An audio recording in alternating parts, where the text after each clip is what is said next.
Well, the Auckland mission, it covers the uppermost part of New Zealand. So from the topmost point, which I believe is Kaikaway, and down to probably Tauranga, Rotorua. I'm not sure. They're split off now. There's a Hamilton mission as well.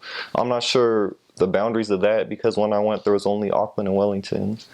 Um, when I went there, the Hamilton Temple was in our mission. It probably isn't now since there's a whole Hamilton mission.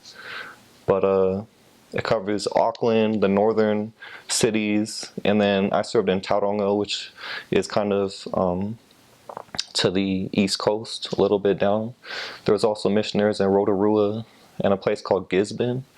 I'm not sure if they're still in the Auckland mission or the Hamilton mission now.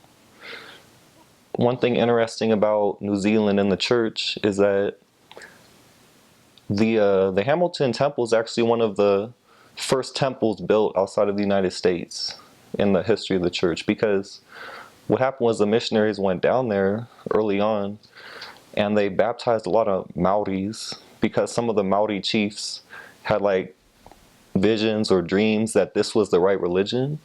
So people, they accepted the church pretty easily when the missionaries came down. There's a very famous missionary in New Zealand that's still famous today. His name's Matthew Cowley.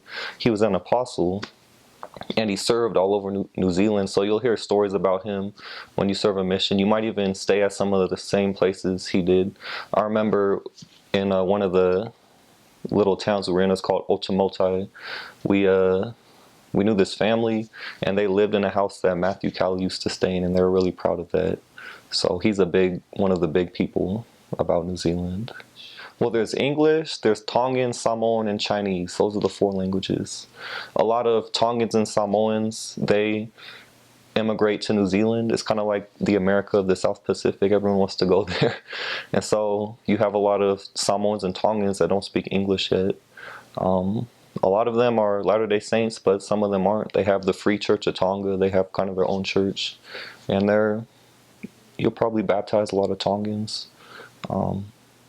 Also, there's people from China and India, but they don't speak Indian in the mission, but they speak Chinese. So